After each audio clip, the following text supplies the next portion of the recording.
irmãos, Tiago capítulo 4, encerrando a nossa participação nessa abençoada conferência aqui em Portugal. Saudamos os irmãos e também aqueles que nos escutam, acompanham através da internet, em qualquer parte do mundo onde porventura estejam. Tiago capítulo 4, nós, se o tempo permitir, queremos fazer a exposição de todo o capítulo 4 e talvez a primeira parte do capítulo 5, porque nós entendemos que é a continuação ou está essa primeira parte do capítulo 5 está ligada ao capítulo 4.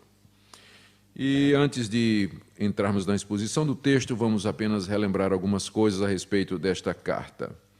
Tiago escreveu com dois objetivos em mente, conforme vimos na nossa primeira exposição. O primeiro era confortar a igreja, aqueles irmãos que estavam passando por muitas e variadas provações e dificuldades. Essas provações vinham das perseguições sofridas provavelmente da parte dos judeus. A carta foi escrita muito cedo na história do cristianismo, provavelmente ainda não havia perseguições da parte dos romanos, coisa que só vai acontecer na década de 70. Então, como geralmente se coloca Tiago um pouco antes, aí na década de 50, alguns, outros na década de 60, é incerto, de qualquer maneira, ou 50 ou 60 ainda é cedo para as perseguições romanas. Então, provavelmente perseguição dos próprios patrícios, dos judeus. Eu digo patrícios porque os destinatários de Tiago são cristãos judeus espalhados pelo Império Romano. A gente sabe que são judeus porque no capítulo 2, no verso 2, Tiago diz assim: se, portanto, entrar na vossa sinagoga. Então, isso pode significar duas coisas. Primeiro, que Tiago está usando o termo sinagoga no sentido sinagoga, e a tradução pode ser uma tradução da palavra hebraica kahal, para ajuntamento. Então, ele está falando de maneira genérica, né? Então, poderíamos traduzir aqui, se, portanto, entrar no vosso ajuntamento. Então, mas essa seria a única vez no Novo Testamento em que igreja, a palavra igreja, ou a ideia de igreja, seria expressa através desse ajuntamento, ou sinagoga. Ou então, Tiago está usando o termo no sentido em que ele era usado mesmo no judaísmo cristão. Os primeiros cristãos judeus, eles copiaram muita coisa das sinagogas para a sua liturgia. E os seus cultos, ao contrário do que se pensa, eles não seguiam a liturgia do templo, mas o culto da igreja primitiva seguia a liturgia da sinagoga, porque a liturgia do templo era vista como simbólica, particularmente os sacrifícios e o trabalho dos levitas, e havia se encerrado com Cristo Jesus. Os primeiros cristãos foram buscar na sinagoga a inspiração para o culto cristão. Tanto é que nas liturgias mais antigas que nós temos das sinagogas, nós encontramos uma semelhança muito grande com a liturgia da igreja primitiva, que constava de cânticos, de oração, pregação da palavra. A diferença é que os cristãos trouxeram para o seu culto a celebração dos sacramentos, não é? Ou das ordenanças, como o batismo e a ceia do Senhor, coisa que não se fazia, naturalmente, nas sinagogas. Mas, de qualquer maneira, a inspiração vinha da sinagoga. Então, é possível que os cristãos, os judeus convertidos ao cristianismo, durante muito tempo chamavam as suas igrejas de sinagogas, porque, inclusive, era assim que eles eram vistos, como um ramo do judaísmo. Levou algum tempo até os judeus e os próprios romanos perceberem que o cristianismo era maior do que o judaísmo. Mas, a princípio, pensava-se que era uma seita do judaísmo. Quando os romanos descobriram que o cristianismo não era uma seita do judaísmo e que era uma coisa muito mais perigosa, já era tarde demais. O cristianismo já tinha chegado na casa de César. E poucos séculos depois, eles tinham que proclamar o cristianismo como a religião oficial do Império Romano. Mas quando eles abriram os olhos, já era tarde. Mas antes disso, era visto como um ramo do judaísmo. Então, é nesse sentido que provavelmente Tiago diz aqui: quando entrar na vossa sinagoga. Era a reunião dos cristãos judeus, que era ainda chamada de sinagoga, porque a carta é escrita muito cedo na história, talvez uma das primeiras a serem escritas E eu estou dizendo tudo isso para tentar entender que tipo de dificuldades eles estariam passando. E as perseguições, então, eram provavelmente dos patrícios judeus, que nunca aceitaram muito que o Messias era Jesus Cristo. Então, um objetivo da carta era confortar aqueles cristãos que vieram do judaísmo e que estavam sendo perseguidos pelos seus próprios patrícios, além de dificuldades relacionadas com opressão econômica, doenças e uma série de outras coisas. Sobre isso nós vimos o capítulo 1. Mas também Tiago escreveu essa carta com o objetivo de advertir a igreja, corrigir a igreja num ponto fundamental. É que aqueles irmãos não estavam colocando em prática os ensinamentos que já tinham recebido. Tiago constantemente está dizendo para eles: o verdadeiro cristianismo não é escutar sermões, mas o verdadeiro cristianismo é amar os órfãos e as viúvas e guardar-se incontaminado do mundo. Meus irmãos, de que adianta vocês dizerem que vocês têm fé se vocês não têm obras? A fé sem a obra, sem as obras, ela é morta. E por que vocês estão dizendo que têm fé no Senhor Jesus Cristo e ao mesmo tempo vocês fazem distinção entre vocês tendo preconceito contra os pobres e aceitando os ricos, sendo imparciais no juízo de vocês? Tudo isso está permeando a carta toda. Tiago quer corrigi-los pela sua incoerência. E uma das coisas que Tiago combate na atitude daqueles irmãos é o que nós chamaríamos de mundanismo, que seria uma atitude de amar o mundo ou viver de acordo com o padrão ou os padrões do mundo. O mundo aqui entendido não como o universo, a criação de Deus, esse é um dos sentidos da palavra no Novo Testamento, mas mundo como sendo o sistema de valores daquelas pessoas que não criam em Deus ou não se sujeitavam à revelação de Deus e que viviam em aberta rebelião contra Deus. Esse tem sido um eterno problema na igreja. A separação entre a igreja e o mundo, ela nem sempre tem sido clara no decorrer da nossa história. Há períodos em que essa separação fica muito clara. E a igreja, então, ela aparece com todas as suas cores. Ela é muito bem delineada em contraste com o mundo. A sua maneira de ser, os valores, a sua orientação, o seu propósito, fica muito clara a diferença entre a igreja e o mundo. Mas, às vezes, essa diferença parece não existir. Os cristãos se comportam exatamente como o mundo, estão ocupados com as mesmas coisas que o mundo está ocupado, e, portanto, eles se tornam ineficazes, eles não têm o que dizer ao mundo. Estranhamente, a igreja só tem podido falar ao mundo na sua história quando a diferença entre os dois se torna clara. E aí, então, é que ela tem alguma coisa a dizer. Senão, ela se amolda ao mundo, ela se conforma com esse século, nas palavras de Paulo em Romanos capítulo 12. E aí ela deixa de ser profética, ela deixa de ser sal, ela deixa de ser luz, e não tem absolutamente mais nada a dizer o mundo. Os crentes estão preocupados com os confortos desse mundo, em conseguir a sua subsistência financeira, e procurar, então, coisas materiais, ou tomar atitudes que são absolutamente idênticas àquela do mundo. Se você pensa que esse é um problema da Europa secularizada, está muito enganado. Tiago já estava enfrentando esse problema no início do cristianismo. Ele se mostra mais agudo em algumas situações, mas sempre existiu. O mundanismo sempre foi um problema. Algumas pessoas pensam que o mundanismo é quando os jovens da igreja botam um brinquinho na orelha, ou um piercing no nariz, ou uma tatuagem, ou se vestem assim de maneira desleixada, ou escutam música do mundo. Então eles acham que aquilo é mundanismo. Ora, você pode usar paletó e gravata, ter o cabelo curto, fazer a barba todo dia e ser completamente mundano no seu coração. O mundanismo não tem tanto a ver com usos e costumes, de acordo com a Bíblia, mas é mais uma atitude.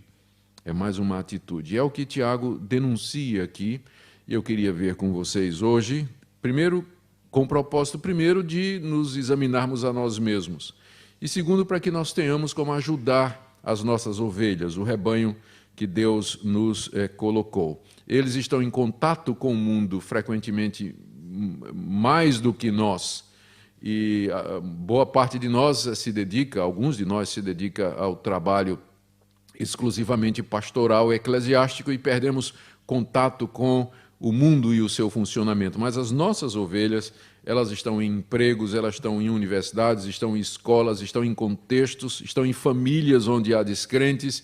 Então a tentação do mundanismo sempre é muito grande. E nós precisamos estar preparados para dar uma resposta. Nesse texto aqui, Tiago explica, em primeiro lugar, o que é o mundanismo, qual é a sua origem, depois, como nós devemos fazer para nos livrar do mundanismo, e, por fim, ele dá 3 exemplos de atitudes mundanas. Vamos, então, começar com a definição de mundanismo, a sua origem, que vai aí do verso 1 até o verso 4. De onde procedem guerras e contendas que há entre vós? De onde, senão dos prazeres que militam na vossa carne? Cobiçais e nada tendes, matais e invejais e nada podeis obter. Viveis a lutar e a fazer guerras, nada tendes porque não pedis. Pedis e não recebeis, porque pedis mal, para esbanjardes em vossos prazeres. Infiéis, não compreendeis que a amizade do mundo é inimiga de Deus? Aquele, pois, que quiser ser amigo do mundo, constitui-se inimigo de Deus. Aqui nesses 4 versículos iniciais, Tiago nos diz algumas coisas a respeito dessa atitude que ele chama de amizade ao mundo. Primeiro, que ela é a origem de todos os conflitos na existência humana. Verso 4, de onde procedem guerras e contendas que há entre vós, de onde senão dos prazeres que militam na vossa carne. Os prazeres que militam na vossa carne. Militar é um verbo que Paulo tirou, é claro, da linguagem de guerra. São prazeres que fazem guerra na vossa carne. Então, é claro que Tiago não tem a ideia de que o pecado e os prazeres pecaminosos, eles estão intrinsecamente ligados à nossa carne. Carne aqui não deve ser entendida como o tecido que cobre o nosso esqueleto, mas se refere à nossa existência mundana como um todo, à nossa existência aqui nesse mundo. A própria realidade da existência humana. Ela é chamada, às vezes, de carne no Novo Testamento. E a nossa existência, ela é assaltada, a nossa existência pecaminosa, vulnerável, marcada pelo pecado, ela é assaltada por prazeres. Alguns desses prazeres, eles são positivos e eles são prazeres lícitos. O prazer de comer, por exemplo, o prazer de descansar, o prazer de ver uma obra de arte, de escutar uma boa música, o prazer sexual, que foi Deus, inclusive, que nos deu.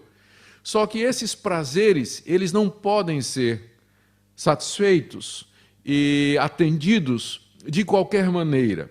Há um lugar, há um método, há um sistema, há toda uma regulamentação da palavra de Deus de como nós podemos ter prazer aqui nesse mundo. Mundanismo é quando nós vivemos para satisfazer estes prazeres de qualquer maneira. É quando nós somos orientados nessa vida ao prazer. Nós somos, é o nome que se dá, hedonistas. O hedonista era uma filosofia, é o nome que se dá a uma filosofia grega antiga, hedonismo, cuja palavra vem do grego hedone, que significa prazer. Os hedonistas achavam que a razão final e última da existência era a busca do prazer. E, num certo sentido, eles não estavam tão ruins assim, não estavam tão errados assim, porque, de fato, o prazer, a busca do prazer e da paz e da alegria e da satisfação é uma das coisas que impulsiona o ser humano a fazer o que ele faz. Só que, é claro, quando nós pensamos nisso em termos bíblicos, nós vemos que a razão da existência humana é conhecer a Deus e gozá-lo para sempre. Nosso prazer maior é Deus e obedecer a sua palavra, e o nosso deleite maior são as realidades espirituais. Então, enquanto que o prazer em si ele não é pecaminoso, todavia, quando ele vira um fim em si mesmo, e ele se torna a razão da nossa existência aqui, e ele é entendido ou buscado à parte de Deus, que é a fonte maior da alegria e do prazer e do gozo do homem aqui na terra, ele se torna a causa do mundanismo. É isso que é ser mundano. é buscar esse fim principal do homem nos prazeres aqui desse mundo, quando de fato gozar a Deus, conhecê-lo e gozar a sua presença, o seu benefício, esse sim é o fim correto. Então, quando uma pessoa está dirigida para esses prazeres que fazem guerra na nossa existência, querendo ser atendidos, então é daí que procedem as guerras e contendas, porque as pessoas estão dispostas a tudo para satisfazer estes prazeres. E aí elas começam a guerrear, porque frequentemente o meu prazer ele vai implicar no desprazer de outro. Para que eu seja feliz, eu vou ter que pisar em alguém.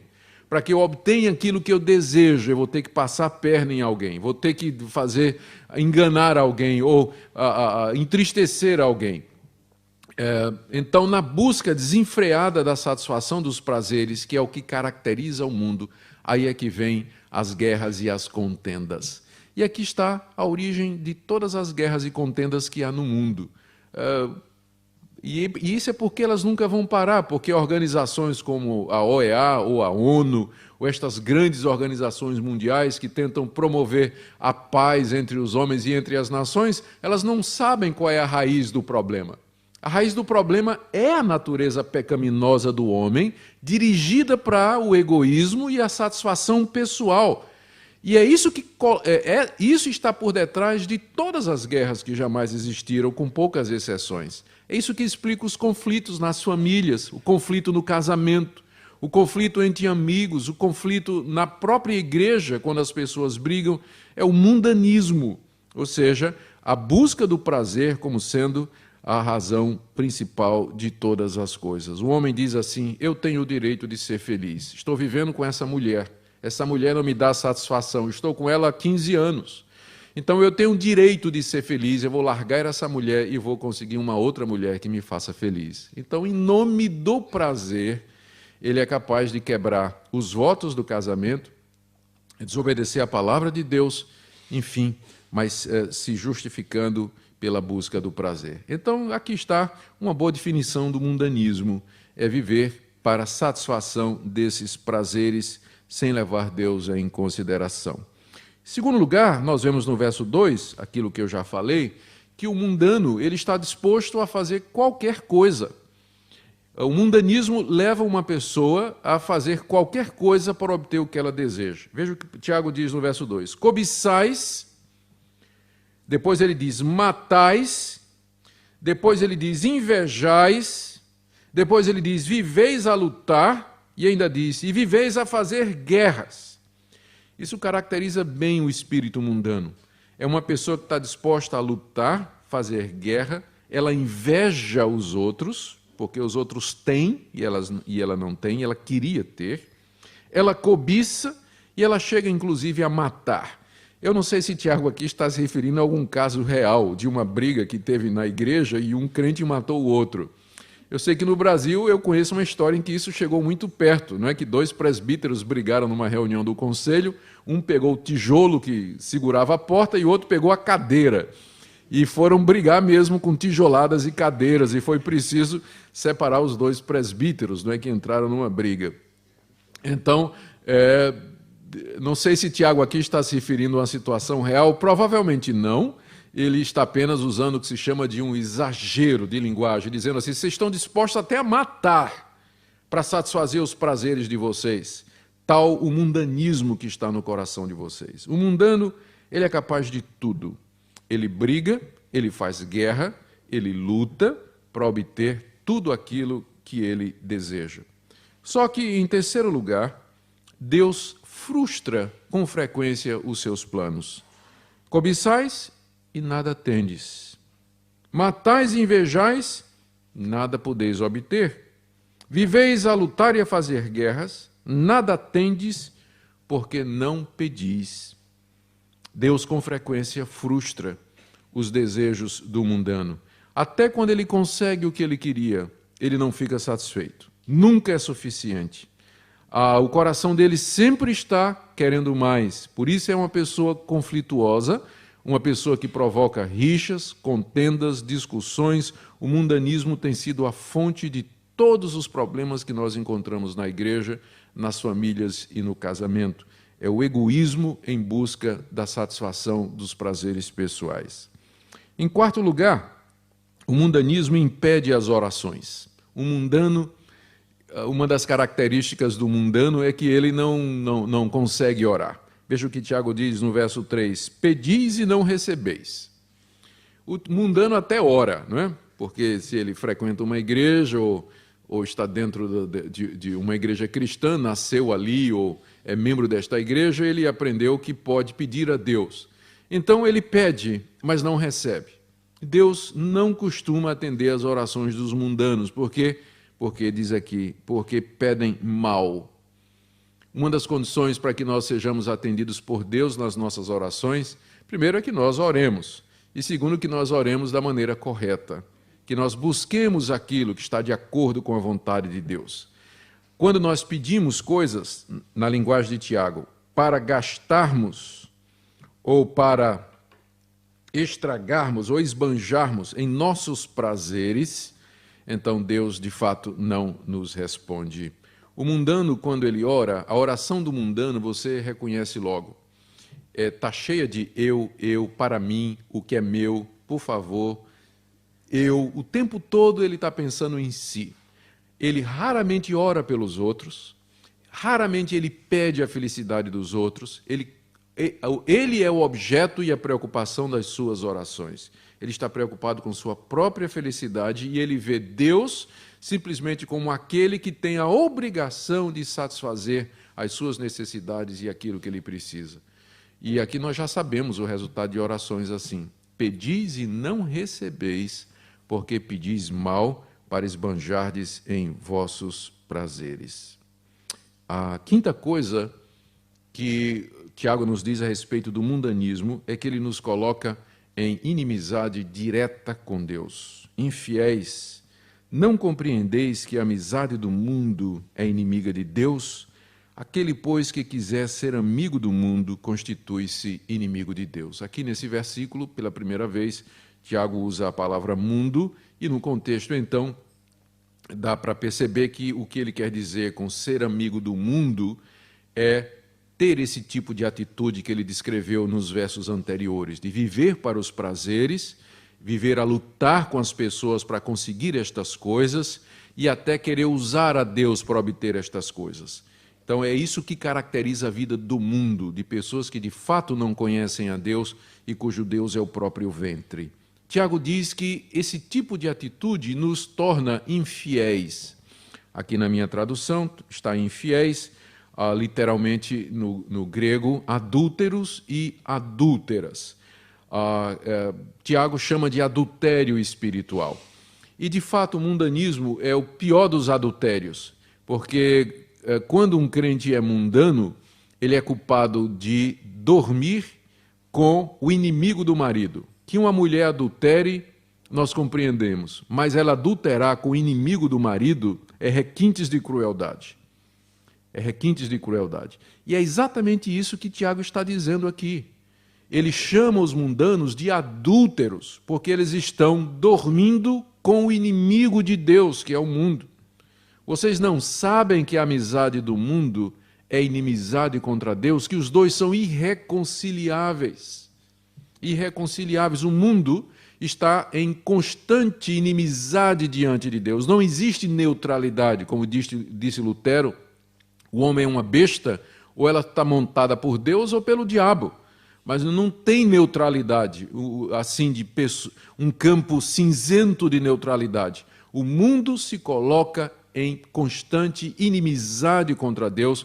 A carne não está sujeita à lei de Deus, diz Paulo em Romanos 8, e nem, na verdade, pode estar. A mente natural não se sujeita a Deus. Nós somos, por natureza, filhos da ira, como os demais também. Então, o mundo, entendido como esse conjunto de valores, esse sistema de valores, de gostos, de maneira de ser dessa humanidade sem Deus, está em oposição a Deus, à sua palavra, ao seu espírito, à sua vontade e ao seu evangelho. Quando nós vivemos como pessoas do mundo, e no caso aqui, vivemos para nós mesmos, vivemos para os prazeres desse mundo, nós nos tornamos inimigos de Deus.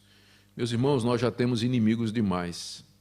não é? Mas nós os enfrentamos, porque se Deus é por nós, quem será contra nós? Mas, irmãos, e se Deus for contra nós? Quem será a nosso favor? O mundanismo faz com que Deus se vire contra nós. Se vire contra nós, porque ao querermos ser amigos do mundo, nós nos constituímos em inimigos do próprio Deus. Vejam com que seriedade Tiago trata esse assunto.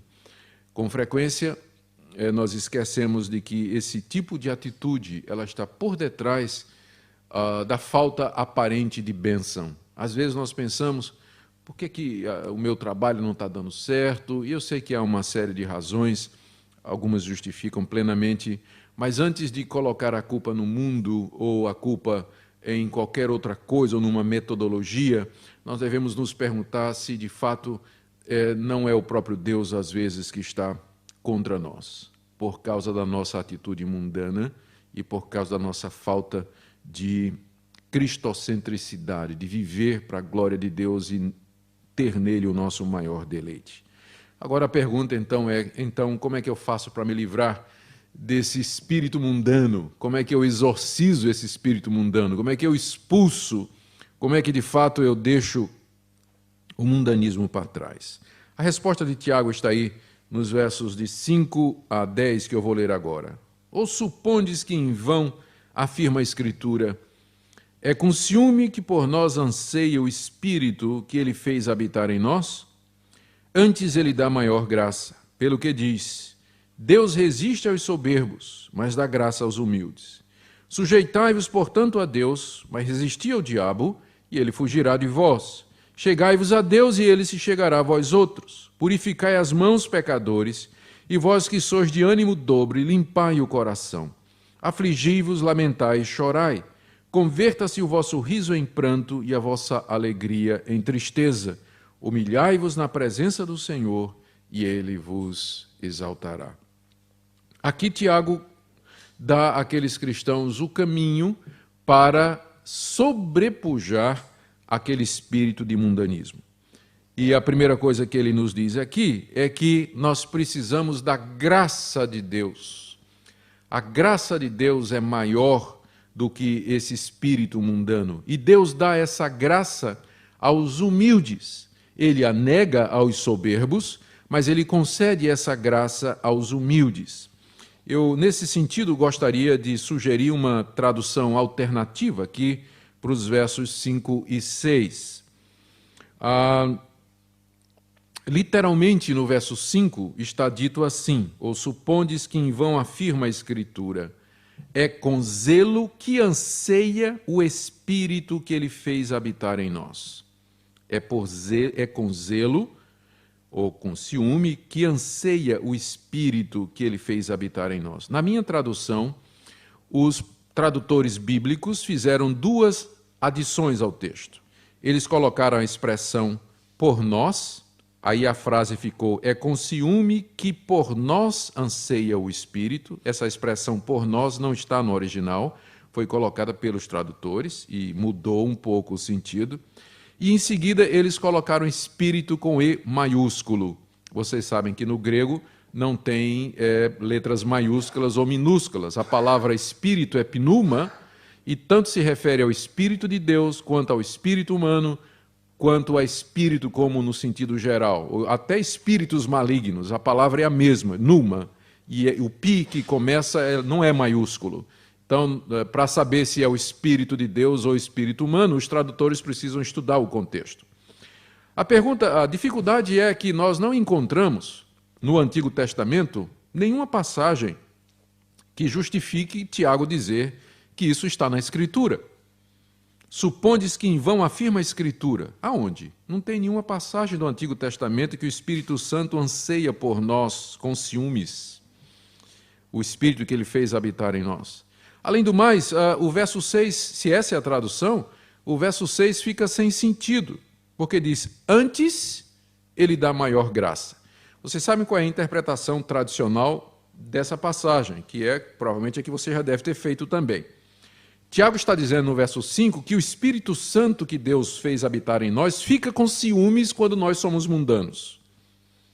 Não é? Porque nós somos de Deus. E quando nós começamos a namorar o mundo, o Espírito Santo fica com ciúmes. Mas se isso é interpretação, qual o sentido do verso 6? Antes, ele dá maior graça. Esse antes estabelece um contraste. Entre quê? Fica sem sentido. E se nós lermos de outra maneira, que é possível ler gramaticalmente? Se em vez de espírito com E maiúsculo, nós entendermos espírito humano com E minúsculo e tirarmos o por nós, que foi colocado aí pelos tradutores, a frase ficaria assim: é com zelo que anseia, que cobiça, pode ser essa tradução, o espírito que ele fez habitar em nós. Aqui seria uma referência ao fato de que o Espírito que Deus fez habitar em nós, ele cobiça com grandes ciúmes, com grandes desejos estas coisas mundanas. E agora a coisa faz mais sentido, porque aqui é uma referência à queda do homem e o que aconteceu com seu espírito. Depois da queda, esse espírito passou a cobiçar e desejar as coisas do mundo com grande intensidade, com zelos. Portanto, vocês acham que é em vão? Então, o ponto é esse. Tiago diz, olha, vocês acham que é em vão o que a Bíblia diz? Que o espírito humano cobiça estas coisas com veemência? A Bíblia não diz isso em vão. A coisa é muito forte. Agora vem. Antes, porém, verso 6, Deus dá maior graça. A graça de Deus, todavia, é maior do que essa cobiça do espírito humano, do que esses desejos pecaminosos. Deus dá uma graça maior do que esses desejos. Pelo que diz, e ele cita Provérbios 3:34, Deus resiste aos soberbos, que são os mundanos, arrogantes, mas dá graça aos humildes. O que nós precisamos é a graça de Deus, porque essas paixões, como diz a Escritura, e ela não diz isso em vão, são paixões tremendas. O espírito humano, ele cobiça estas coisas violentamente. E somente a graça de Deus pode, de fato, sobrepujar. Deu para entender o que estou falando? Eu não sei quem tem a NVI, a nova versão internacional aí, mas ele já traz essa tradução já como uma tradução alternativa, que talvez entende que seja melhor do que as traduções tradicionais, porque deixa o verso 6 sem sentido interpretar isso aqui como sendo o Espírito de Deus, mas já outras traduções já colocam assim. Eu entendo que, do jeito que eu falei, é claro, eu não sou o autor dessa interpretação, são outros, né, que me chamaram a atenção para isso e eu quero concordar com eles, porque faz total sentido. A cobiça e o mundanismo e os prazeres, eles são muito fortes em nós por causa do pecado, e a Escritura não afirma isso em vão. Mas Deus dá uma graça maior. A graça de Deus é maior do que as nossas paixões. Só que Deus não dá essa graça a todos. Ele dá essa graça aos humildes, porque Ele resiste aos soberbos, aos arrogantes, os autossuficientes, mas os que se aproximam dele com humildade receberão essa graça poderosa para poder vencer o mundanismo. E agora vem o próximo ponto. O primeiro ponto foi esse. Nós precisamos da graça de Deus para vencer essas paixões. O segundo ponto é, Deus dá essa graça aos humildes. E aí vem um apelo para que nós nos humilhemos diante de Deus, do verso 7 até o verso 10, 10 imperativos, 10 ordens de Tiago, todas elas dizendo mais ou menos a mesma coisa. Verso 7, sujeitai-vos a Deus. Ainda no verso 7, resisti ao diabo. Verso 8, chegai-vos a Deus. Ainda verso 8, purificai as mãos. Ainda no verso 8, limpai o coração. Verso 9, afligi-vos, lamentai, chorai, converta-se o vosso riso em pranto. E no verso 10, humilhai-vos na presença do Senhor. 10 imperativos. Todos eles convergem num ponto só, que é o último, humilhai-vos na presença de Deus. O que é que Tiago está dizendo àqueles irmãos? Primeiro, eles têm que se sujeitar a Deus, verso 7. Eles têm que se colocar em sujeição à vontade de Deus, ter a Deus como fim maior nessa vida, em vez de os seus prazeres. Segundo, eles têm que resistir ao diabo, e aqui Tiago faz uma ligação entre o mundanismo e o diabo. Quem é que está por detrás do espírito mundano? Quem é que usa o mundo para distrair os crentes, para enredá-los com as coisas desse mundo, para ocupá-los com estas coisas, para levá-los a viver a vida inteira buscando estas coisas e deixando Deus em segundo lugar? É o diabo. Então, Tiago vê o diabo como estando por detrás dessa tentativa do mundo de nos engolir. Por isso ele diz, resisti ao diabo, digam não ao diabo, resistam ao diabo. Resistir ao diabo aqui, ele não explica como nós fazemos, mas com certeza não é dizendo, sai Satanás, está amarrado, né? Eu te repreendo, ou, com certeza não é assim, mas é simplesmente tomando uma posição firme contra a tentação, é ficando firme contra os apelos do mundo. Sujeitar-se a Deus, resistir ao diabo, chegar-se a Deus, se aproximar de Deus em oração, em humildade, buscando a sua presença. Purificai as mãos. Aqui Tiago está usando a linguagem sacerdotal do Antigo Testamento. Lembrem como isso era música no ouvido dos judeus convertidos ao cristianismo, né? Então, no Antigo Testamento, nós tínhamos aquelas purificações, inclusive as mãos tinham que ser purificadas pelos sacerdotes antes dele fazer determinados sacrifícios ou determinados rituais. E aqui é simbólico, é claro, Tiago aqui não está dizendo que os cristãos têm que ir lavar as mãos com água para poder louvar a Deus, mas as mãos aqui são símbolo do que nós fazemos. Purificar as mãos significa parar de fazer o que é errado, parar de tomar atitudes que são contra a palavra de Deus. E aqui é o único lugar no Novo Testamento em que alguém chama os crentes de pecadores.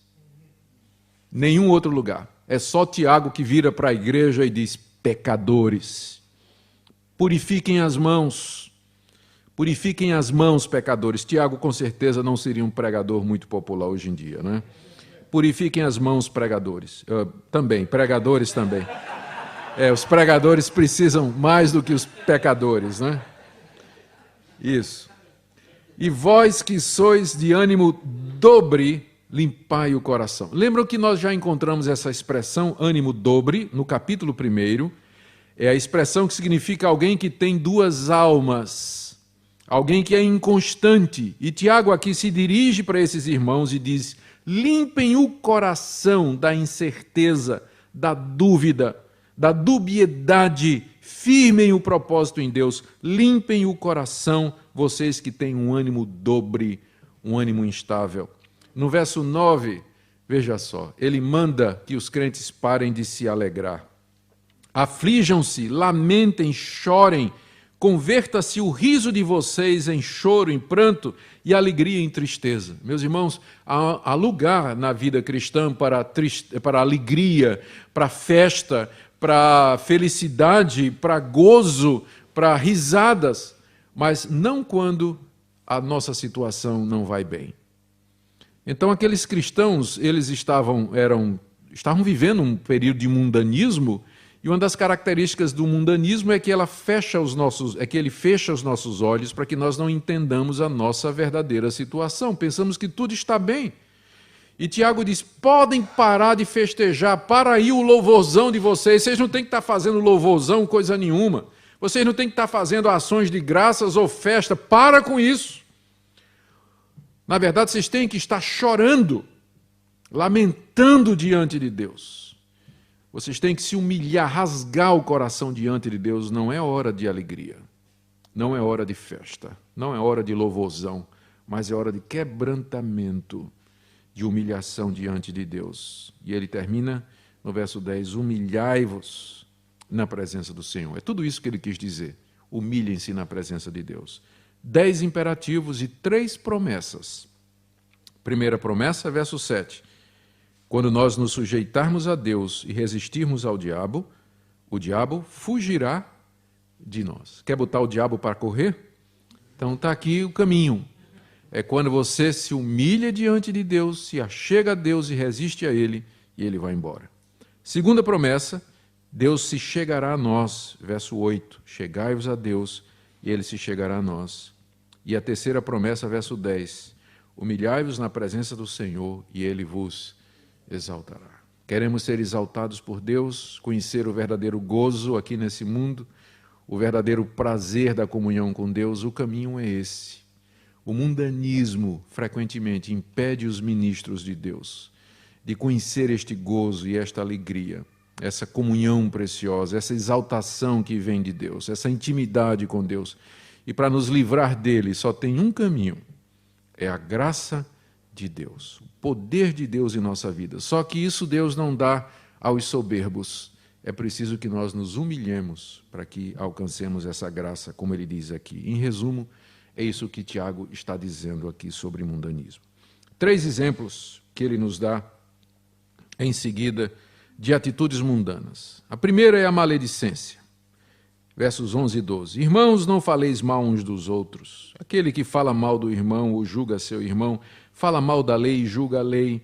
Ora, se julgas a lei, não és observador da lei, mas juiz. Um só é legislador e juiz, aquele que pode salvar e fazer perecer. Tu, porém, quem és que julga o próximo? É interessante que logo após a condenação do mundanismo, Tiago já entra na questão da maledicência. O falar mal do irmão e julgar o irmão. Porque isso faz parte da atitude mundana. Porque isso faz parte do lutar, fazer guerras, contender, invejar e matar, na busca dos nossos interesses.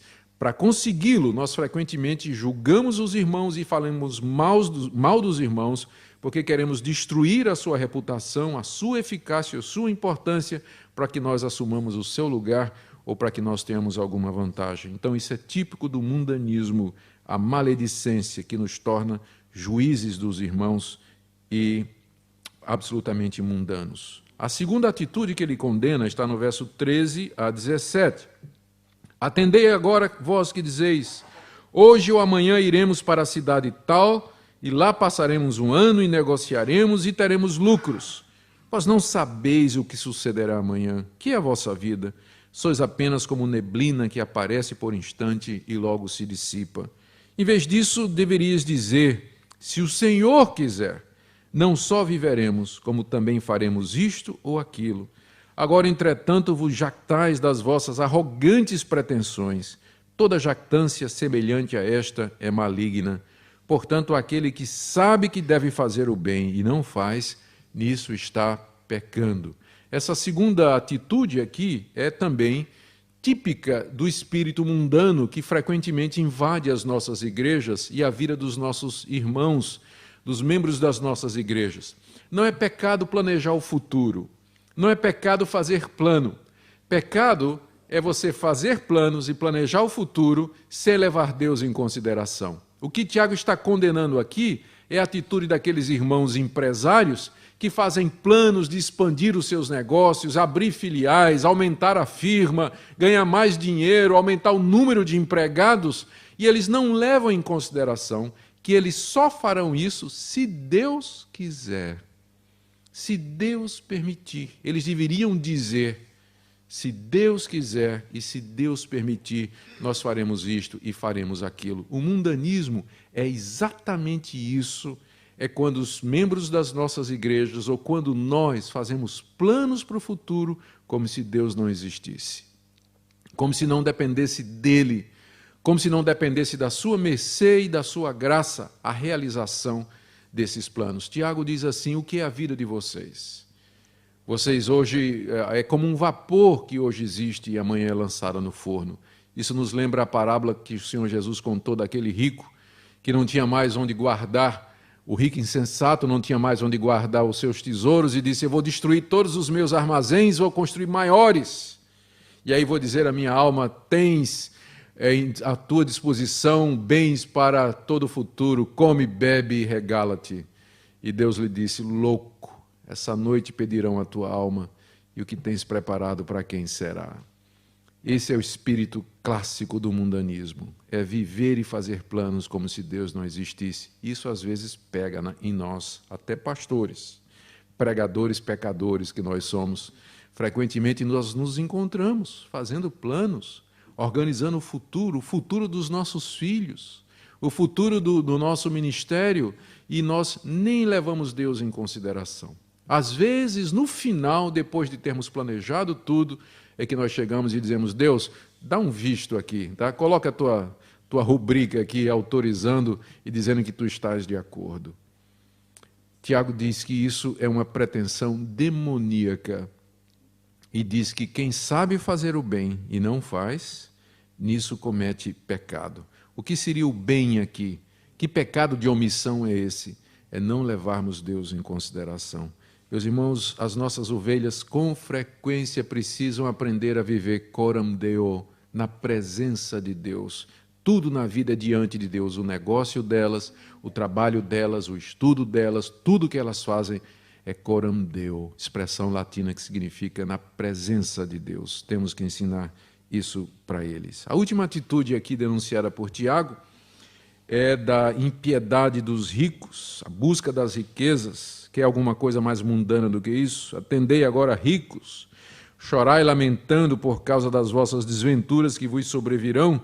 As vossas riquezas estão corruptas e as vossas roupagens comidas de traça, o vosso ouro e a vossa prata foram gastos de ferrugens, e a sua ferrugem há de ser por testemunho contra vós mesmos, e há de devorar como fogo as vossas carnes, tesouros acumulastes nos últimos dias.